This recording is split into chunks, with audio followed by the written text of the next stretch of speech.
Job లేక ఇబ్బంది పడుతున్నారా? అయితే మెడికల్ కోడింగ్ మీకు మంచి ఆప్షన్. వెంటనే కాల్ చేసి కోర్సులో జాయిన్ అవ్వండి. నమస్తే రమగారు. నమస్తే జయ. రమగారు, ఏదైనా నావెల్ చెప్తారా? చెప్తాను జయ. మల్లాది వెంకటకృష్ణమూర్తి గారివి 2 నవలలు ఆల్రెడీ మనం చెప్పి కూడా 2 ఏళ్ళయింది. అవును కదా. అవును. అందమైన జీవితం ఒకటి, మందాకిని. ఈ 2 మన వాళ్ళు మళ్ళీ మళ్ళీ వేస్తూనే ఉన్నారు. ఆ 2 నవలలు చెప్పినప్పుడు నేను వారితో మాట్లాడినప్పుడు జయం చాలా ఇష్టం నాకని నేను చెప్పాను. మీకు ఇష్టం అన్నారు కదమ్మా, అది కూడా చెప్పండి అన్నారు. కానీ నేను జయం చెప్పడానికి పర్మిషన్ అయితే వారి దగ్గర సవినయంగా తీసుకున్నాను, కానీ దాన్ని చెప్పగలిగే సాహసం లేదు నాకు. ఎందుకు రమగారు? చెప్తా. అదే ఈ జయం అనే నవల ఒక పూర్తి ఆధ్యాత్మిక నవల. అందులో ఉన్న స్పిరిచువల్ థింగ్ని నేను సరిగ్గా ప్రజెంట్ చేయగలనో లేదో, దాంట్లో ఆయన చూపించిన ఆధ్యాత్మిక విషయాలని నేను బాగా చెప్పలేనేమో అని అట్లా పోస్ట్పోన్ చేస్తూ వచ్చా. ప్రతిసారి ఉంది మల్లాది గారిది ఒక పుస్తకం అని చెప్తూనే ఉన్నానా అనుకుంటూ కూడా నేను పుస్తకం చేత్తో పుచ్చుకోవటం, పట్టుకురావాలని దాన్ని తీయడం మళ్ళీ వద్దులే, ఇంకా నేను బాగా చెప్పలేను. ఇప్పుడు కూడా నాకు పూర్తి ధైర్యం ఉందని నేను అంటలా. పూర్తిగా నేను దాన్ని సరిగ్గా ప్రజెంట్ చేయగలనన్న గట్టి నమ్మకం నాకు లేదు. ప్రయత్నం చేస్తా. అంత స్పెషల్ అయితే చాలా ఈ మాట అంటున్నారంటే నిజంగా ఆలోచించాల్సింది. చాలా స్పెషల్. నాలాంటి వాళ్ళు ఎవరైనా సాహసం చేయాల్సిందే దాన్ని. అంత గట్టి పుస్తకం. చాలా బాగుంది కూడా. యాక్చువల్గా ఈ పుస్తకం చదివే నాటికి నాకు భగవద్గీత మీద కొంత అవగాహన ఏర్పడింది. దానివల్ల ఇది నాకు అర్థమైందని నేను నమ్ముతున్నా. డెఫినెట్గా ఒక సామాన్యమైన మనిషి ఎవరైనా సరే, మన మానవుడిగా పుట్టిన వాడి ప్రతి వాడిలోనూ భగవంతుడు ఉంటాడు. శివుడు లోపల ఉంటాడు. అది శివుడు ఉన్నాడని నేనే వాడినని తెలుసుకోవటం చాలా కష్టం. ఎన్నోసార్లు పుడితే గాని మనిషిగా అది తెలుసుకోలేకపోతారు. నేనన్నది వేరు, ఈ దేహం వేరు, ఇదొక చొక్కా మాత్రమే అని మనకు అర్థం కావటం అసలు కష్టం.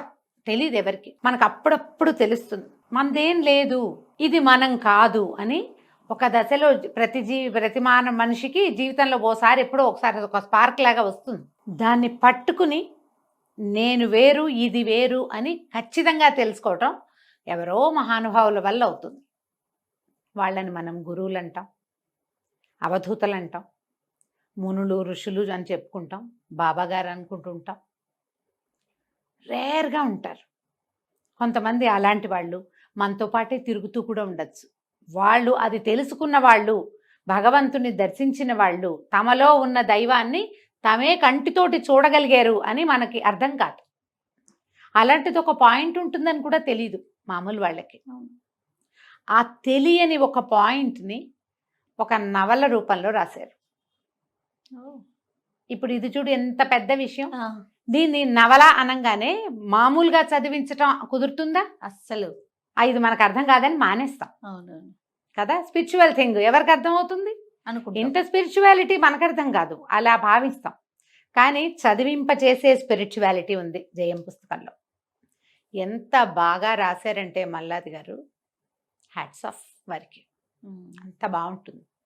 ఈ మొదటిసారి చదివినప్పుడు నేను గూస్ బంప్స్ అట్లాగే ఉండిపోయినాయి జయ. నాకు మీరు చెప్తుంటేనే అనిపిస్తోంది నాకు. చాలా అంటే చాలా చాలా చాలా 100 చాలాలు బాగుంటుంది. మీరు గనక ఆల్రెడీ భగవద్గీత మీద ఆసక్తి ఉంది, దైవం గురించి కొంత తెలుసుకోవాలని ఉంటుంది, ఏవో చదువుతారు, వింటారు ప్రవచనాలు, వాటి మీద ఆసక్తి ఉంటే గనక తప్పకుండా మల్లాది వెంకటకృష్ణమూర్తి గారి జయం చదవండి. ఇదే పుస్తకం ఇంతే ఉంది, చిన్న సైజే, అంత పెద్ద పుస్తకంగా అనిపించట్లేదు కదా. ఇందులో ఒక బాబా గారి గురించిన కథ. వీరు ఒక సామాన్య కుటుంబంలో జన్మించారు. ఈ కథ ఎట్లా ప్రారంభం అవుతుందంటే, ఒక రాష్ట్రపతి భవన్ తోటి స్టార్ట్ చేస్తారు. రాష్ట్రపతి భవన్లో ఒక చిన్న ఉద్యోగం చేసే ఒక అతనికి కొరియర్ వస్తుంది. అందులో ఉన్న విషయం చదవగానే ఆ కొరియర్లో అదేంటంటే ఒక మామూలు న్యూస్ పేపర్ అంటే ఏమంటారు, చీరల అడ్వర్టైజ్మెంట్కి వాటికి పేపర్ పాంప్లెట్లు ఇస్తారు కదా, ఆ పాంప్లెట్స్లో నుంచి చింపబడిన ఒక చిన్న కాగితం మీద 2 వాక్యాలు రాసుంటాయి. అతను ఏడుస్తాడు అది చూడంగానే. ఇంతలో రాష్ట్రపతి ప్రెసిడెంట్ నిన్ను పిలుస్తున్నారని కబురు వస్తుంది. ఇతను లోపలికి వెళ్తాడు. ఫస్ట్ టైం అది చదివినప్పుడు ఏ గూస్ బంప్స్ వచ్చినా ఇప్పుడు వస్తున్నాయి నాకు. ఆ, అయితే ఈ రాష్ట్రపతి ఇతను లోపలికి వెళ్ళేసరికి ఆయన కళ్ళు తడిగా ఉంటాయి, ఇతను కూడా అదే భావోద్వేగంలో ఉన్నాడని ఆయనకు అర్థమవుతుంది. ఆ, వాళ్ళిద్దరూ రాష్ట్రపతి ప్రెసిడెంట్ ఆఫ్ ఇండియా, అక్కడ ఒక స్కావెంజర్గా చిన్నగా పనులు చేసే ఒకతను కావలించుకుని ఏడుస్తారు, ఒకళ్ళనొకళ్ళు కౌగిలించుకుని వాళ్ళ స్థాయి మర్చిపోయి. వాళ్ళకు వచ్చిన కబురు అలాంటిది, ఆయన కూడా సేమ్ కబురు వచ్చింది. ఆ, ఒక రాష్ట్రపతి స్థాయి వ్యక్తి, రాష్ట్రపతి భవన్లో పనిచేసే ఒక వ్యక్తి, ఇద్దరికి ఒకే రకమైన కబురు వచ్చింది, వాళ్ళిద్దరికీ ఒకే రకమైన భావోద్వేగం కలిగింది. ఇలాంటి కబుర్లు చాలా మందికి వెళ్తాయి. కథా ప్రారంభంలో మనకు అది కనపడుతుంది. శివబాబా ఆయన లింగైక్యం చెందబోతున్నారు, జీవితాన్ని చాలించబోతున్నారు అనేది ఆ కబురు. వీళ్ళు ఒక 26-27 మంది ఆయన శిష్యులు భారతదేశంలో చాలా అనిపక్కలా ఉన్నారు.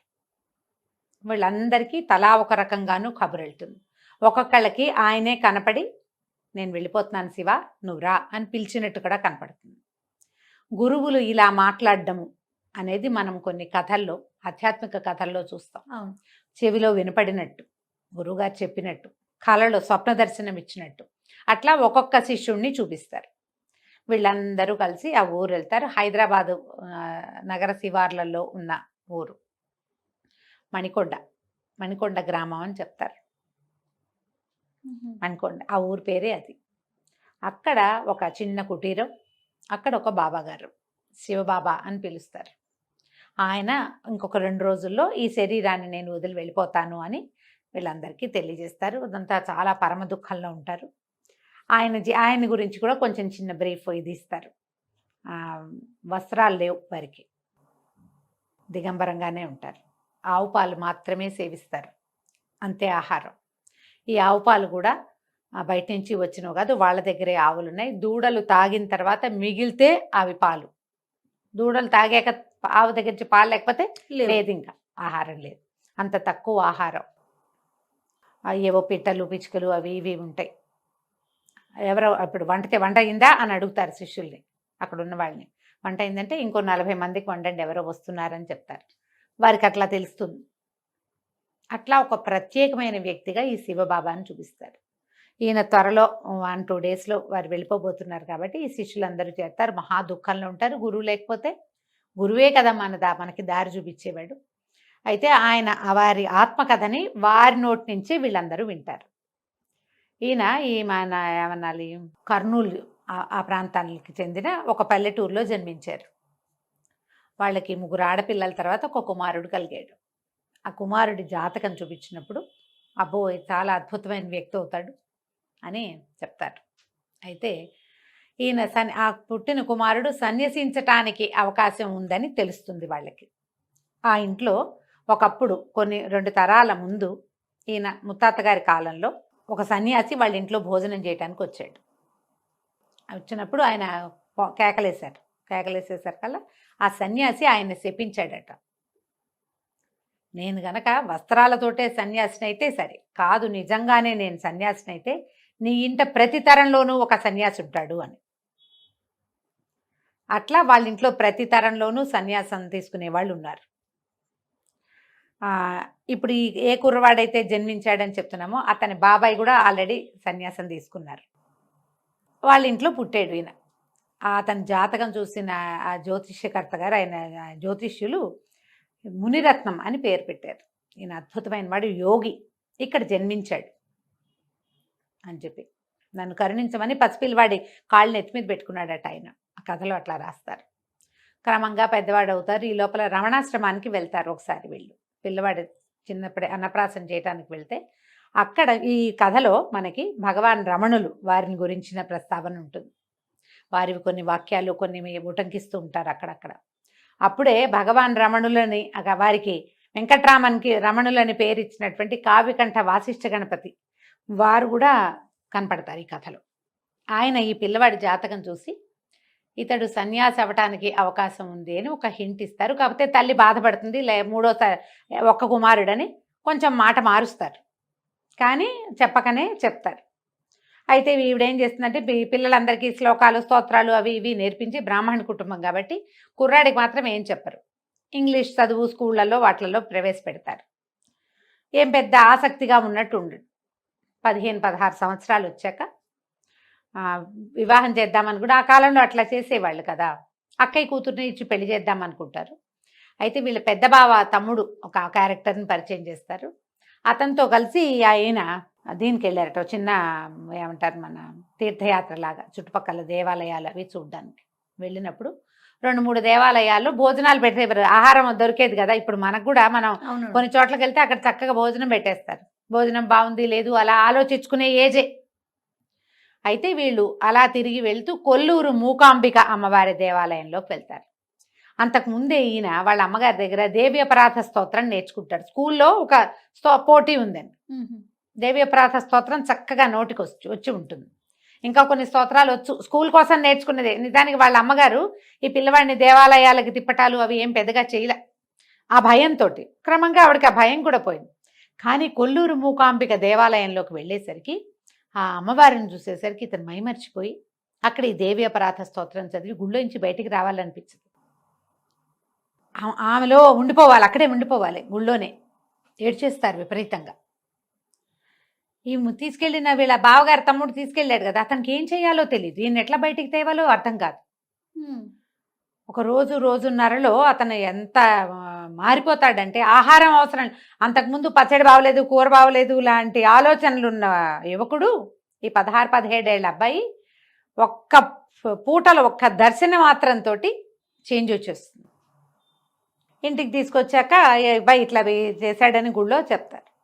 చెప్తే వాళ్ళ అమ్మ నాన్న ఏమిట్రా అలా ఎందుకురా, ఏమిట్రా నాయన అంటే, నాకు రాబుద్ధి కాలేదు, అక్కడే ఉండాలనిపించింది, నాకు ఎందుకో అలా అనిపించింది, ఆమెను వదిలిపెట్టి రావాలని నాకు అనిపించలే అనేసరికి వీళ్ళకి భయం వస్తుంది.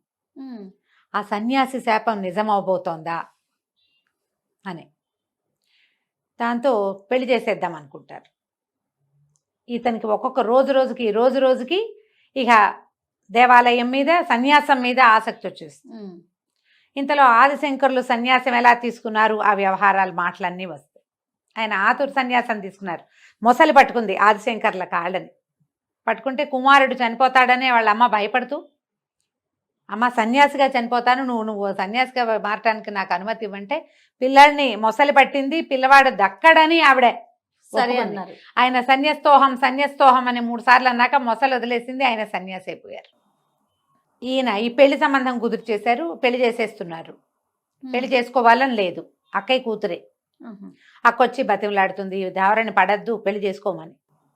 అయితే ఇంకేం చేయాలో తెలియదు, ఒక ఐడియా వస్తుంది. ఈ శంకర్ల లాగానే ఈ మురళి అని తనతో పాటు దేవాలయానికి వచ్చారుగా, అతనితోటి ఒక చిన్న ప్లాన్ చేయించి పాము కాటేసినట్టుగా ఒక నాటకం ఆడి ప్రాణం పోయే స్థితి వచ్చింది. అమ్మ సన్యాసిగా చచ్చిపోతాను నేను, సన్యాసం నాకు అవకాశం ఇవ్వమని తల్లిని అడిగి ఆవిడతో సన్యాసి తీసుకోను ఆయన అని అనిపించుకుంది. సన్యాసిగా మారతాడు ఆయన. ఇక మెల్లిగా పేరెంట్స్ ఒప్పుకోరు, కేకలేస్తారు, అదంటారు. నువ్వు చెప్పిన తర్వాత ఇంకా వెనక్కి వెళ్ళటానికి కుదరదు. అప్పుడు మళ్ళీ కంచి పరమాచార్య అలా వారిని కూడా, అంటే పరమాచార్య కాలం అంటే ఎప్పటిదో ఇది. భగవాన్ రమణుల్ని చూశాడు ఇతను. ఈ క్యారెక్టర్ మునిరత్నం గారు ఆయన్ని చూశారు, ఇవన్నీ చూశారు. అంటే మనకంటే ముందు తరాల్లో ఉన్నట్టు కదా. అయితే కంచి అక్కడికి వెళ్ళారు. వెళ్తే ఆయన ఏమన్నారు, ఒకసారి సన్యాసం అన్న తర్వాత ఇంకా కుదరదు, పర్వాలేదు, ఈ బాబాయ్ ఆల్రెడీ సన్యాసం పుచ్చుకుని ఉన్నారు కదా, ఆయనది ఒక కుటీరం ఉంది వీళ్ళింటి దగ్గరే, అందులో ఉండనివ్వండి, ఏదైనా చదువు అంటే ఏదో ఇంకో చదువుకుంటాడు, బాబాయ్ పుస్తకాలు ఉన్నాయి. క్రమంగా ఆయనకి ఇంట్లో ఉండబుద్ధి కాదు. 17-18 సంవత్సరాలు ఇక్కడి నుంచి వెళ్ళి మొదట రుద్రకోటేశ్వర స్వామి దేవాలయం, ఈ నెల్లూరు గది కర్నూలు చుట్టుపక్కల గ్రామాలని చూపిస్తారు, రాయలసీమ చుట్టుపక్కల. అక్కడ కొంతకాలం ఉంటారు. అక్కడి నుంచి ఇంకో చోటకి మారుతూ క్రమంగా ఈయనలో ఆధ్యాత్మిక ప్రగతి వస్తుంది. మనం సన్యాసం పుచ్చుకోవటం అంటే ఏమిటి, చాలామంది సన్యాసుల్ని మనం చూస్తాం, అసలు అది ఏమిటో ఇందులో మనకు తెలియజేస్తారు. పోనీ మళ్ళీ ఇది బోర్ కొట్టదు, మనకి బోర్ కొట్టదు. ఎట్లా ఆయన తనే దైవంగా ఎలా మారారో, ఎట్లా ఈ జీవాత్మ పరమాత్మ తత్వంగా మారాడో మనకి క్లియర్గా చూపిస్తారు. రకరకాల వ్యక్తులు, ఈయనకి తర్వాత ఈ కుండలిని యోగం వారికి ఎట్లా లభించింది, కుండలిని యోగాని కూడా ఎంత బాగా చెప్పారు, చాలా వివరంగా. ఎలాంటి దశలు దాటుతుంటే వ్యక్తుల్లో ఎలాంటి వికారాలు వస్తాయి మనం చూస్తుంటాం జయ. ఇది అసందర్భం కాదేమో అనుకుంటున్నా, కానీ సాధారణంగా ఇట్లా సాధనలో ఉన్నవాళ్ళు సాధన ముందుకు వెళ్తుంటే కొంతకాలానికి ఒక రకమైన శక్తులు వస్తాయి వాళ్ళకి, ప్రతి వాళ్ళకి, ఆ సాధకులకి వచ్చినప్పుడు ఏం చేస్తారంటే ఆ శక్తి ప్రదర్శనలోకి దిగుతారు. చుట్టూతా ఉన్న సమాజం వారిని ప్రొవోక్ చేస్తుంది, పాపం సాధన ఆగిపోతుంది. అవునండి, మనం గమనిస్తూ ఉంటాం. అద్భుతమైన శక్తులు ఉన్నట్టుగా తోస్తుంది వాళ్ళకి. పూర్తి విద్య సాధన గనక పూర్తయ్యి వాళ్ళు భగవద్ దర్శనమే చేసి సహస్రారానికి ఆ కుండలిని గనక చేరితే అసలు ఈ ప్రదర్శన రాదు, అహంకారం రాదు, ఇంకేం ఉండదు అక్కడ. కానీ ఈ మధ్య మార్గంలో అది చాలా వికారాలకి కూడా గురి చేస్తుంది సాధకులు. అవును, అక్కడ ఆగిపోతారు. అట్లా ఆగిపోయి ఏవో ప్రపంచపు మాయల్లో పడిపోయి రకరకాల బట్టలలో పడిపోయి మరణించిన వాళ్ళు కూడా మళ్ళీ జన్మలో సాధన ఎక్కడ ఆగిందో అక్కడి నుంచి సాధన స్టార్ట్ చేస్తారని మనకు భగవద్గీతలో కూడా అట్లాంటి కొన్ని వాక్యాలు ఉన్నాయి. అది ఇక్కడ చాలా మందిని అలా చూపిస్తారనమాట. ఈయన రకరకాల దేవాలయాలు మారటం, ఒక్కొక్క చోట ఆయనకి ఎలాంటి సాధన ఏ రకంగా ముందుకెళ్ళారు. తర్వాత ఈయనకి ఎంతమంది 27 మంది శిష్యులు. వీళ్ళు అతి తక్కువ శిష్యకోటితోటి ఉంటారు. మామూలుగా జనాలు ఎట్లా చేరిపోతారు, ఈయన జనాన్ని చేర్చుకోకుండా వీళ్ళకి భగవద్గీత 700 శ్లోకాలు రావాలి, ఇన్ని స్తోత్రాలు ఇవన్నీ అప్పచెప్పాలి, కఠోపనిషత్తు మొత్తం నోటికి రావాలని కఠినమైన నియమాలకి నిలబడిన వాళ్ళనే శిష్యులుగా చేర్చుకున్నాను నేను. పైగా ఈ చేర్చుకున్న శిష్యులు కూడా అందరూ ఆయనకి క్రిందటి ముందు జన్మలలో అటాచ్ అయి ఉన్న వాళ్ళే ఓహో అని చెప్తారు. కొన్ని విషయాలు అయితే నిజంగా గూస్బంప్స్ వస్తాయి జయ. మీకు అలాంటి ఆసక్తి ఉంటే, అసలు ఇది తెలుసుకోవాలి అని ఉంటే, చాలా మృదువైన సింపుల్ అయిన తేలికైన భాషలో మనకు అర్థమయ్యే లెవెల్లోనే పెద్ద విషయాన్ని కూడా చాలా సింపుల్గా చెప్పేశారు. వరుసగా ద్రాక్షపళ్ళు నోట్లో వేసుకుంటే తీపందినట్టు అందిస్తుంది. ఒకసారి చదివితే ఇది బాగా అర్థమైపోతుందని తెలిసిపోతుందని అనుకోకండి. నేను 11వ నిన్న రాత్రి చదివా. వారి పుస్తకం ఓకే అన్న తర్వాత కూడా 7 సార్లు చదివాను జయ. మొదట నేను 3 టైమ్స్ చదివాను. నాకు చాలా నచ్చింది. వారితో చెప్పా నాకు ఇది నచ్చింది అని. ఆయన ఎస్ మీరు చెప్పండి అమ్మా అన్న ప్రతిసారి మళ్ళీ చదువుతున్నాను. ఎందుకంటే మా కథ కాదు ఇది, అదే కదా విషయం. నేను బ్రీఫ్గా చెప్తున్నా. అది ఆ బ్రీఫ్గా చెప్పడానికి కూడా ఇందులో ఏముంది, నేను సరిగ్గా చెప్పాలి కదా, సరిగ్గా ప్రజెంట్ చేయాలా. ఆ భయంతో మళ్ళీ చదివి మళ్ళీ నిన్న రాత్రి కూర్చుని మళ్ళా 11వ నేను చదివాను. లెక్కేసుకుంటున్నాను, నేను గీతలు గీసి పెట్టుకున్నాను. దీన్ని మనం నవలగా కాదు, మన ఆధ్యాత్మిక ప్రగతికి ఒక సహాయకారి పుస్తకంగా కూడా భావించవచ్చు. ఈయన లింగైక్యం చెందటము, శివైక్యం చెందటం, తర్వాత మాకు ఇంకొక భౌతిక గురువుని ఇవ్వమని వీళ్ళు అడిగేసరికి ఒక గురువుగారు వస్తారు. ఆ టైంకి ఈయన వెళ్ళే టైంకి గురువుగారు వచ్చేస్తారు. తన శిష్యులకి తనలాగా ఒక ఫిగర్ కావాలి, ఏమంటారు గురువు, భౌతిక గురువు కనపడాలి గురువు. దానికోసమని వారిని రమ్మంటారు. ఆ ప్రెసిడెంట్గా ఉన్న ఆయన తప్ప మొత్తం మిగిలిన శిష్యులందరూ చేరిపోతారు. ఆయన రాలేరు. అయితే ఆయనకి, ఆ ప్రెసిడెంట్గా ఉన్న ఆయనకి, ఈయన వెళ్ళి అక్కడ ఆయనతోటి కాసేపు మాట్లాడి ఆయన్ని సమాధానపరుస్తారు. మనకు అది చూపిస్తారు. ఈ గురువుల్లో మనకి ఆధ్యాత్మిక ప్రగతి సాధించిన వాళ్ళు ఒకే సమయంలో 3-4 చోట్ల ఉండగలరు.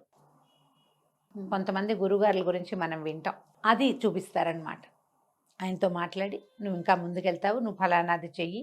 ప్రతి వాళ్ళకి వాళ్ళు మోక్ష సాధనకే ప్రతి జీవుడు ప్రయత్నిస్తాడు. అది అర్థమయ్యే పుటకొస్తుంది, అర్థం కాని పుటకొస్తుంది. మనం ఎట్లా పుడతామో తెలియదు కదా.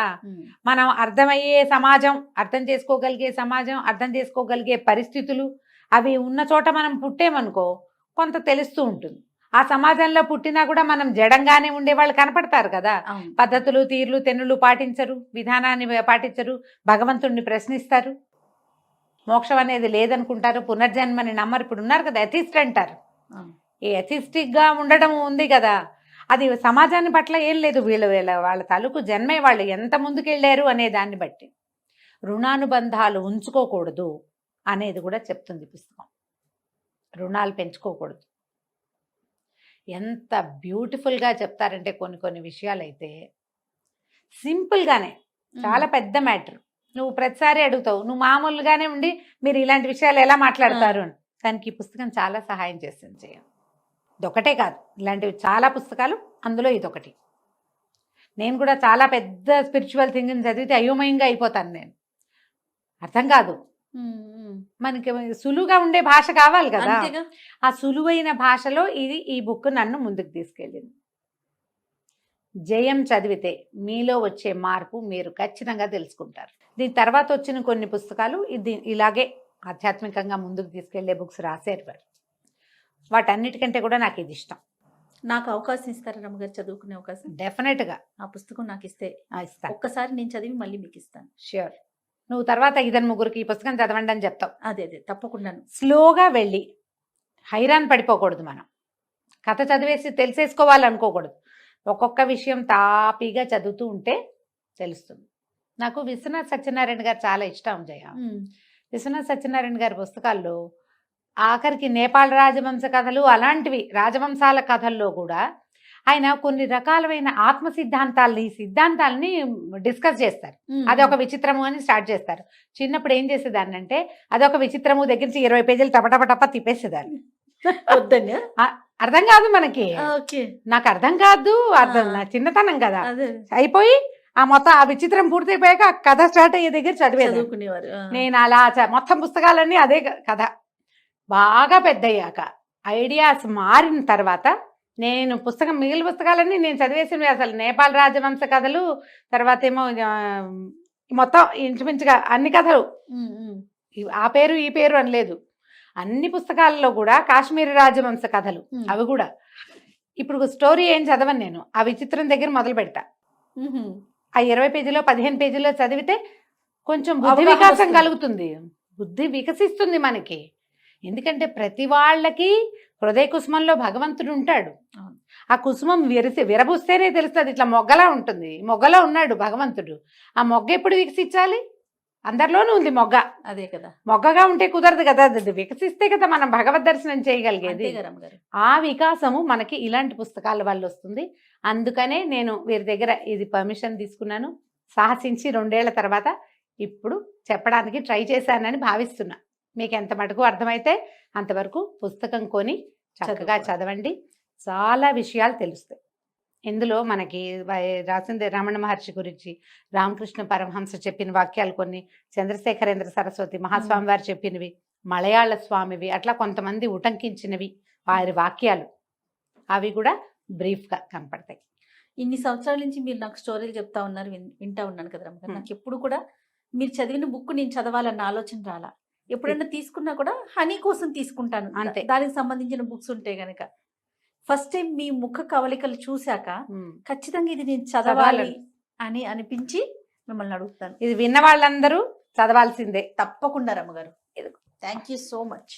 చదివి నేను నా అభిప్రాయం చెప్దు గారు, నాకు వచ్చిన ఫీలింగ్ చెప్తా. అభిప్రాయం అంత పెద్ద పదం కాదు కానీ నాకు వచ్చిన అనుభూతి ఏదో మీతో షేర్ చేస్తాను తప్పకుండా. థ్యాంక్ యూ సో మచ్ రమ్మగారు. నమస్తే. నమస్తే జయ.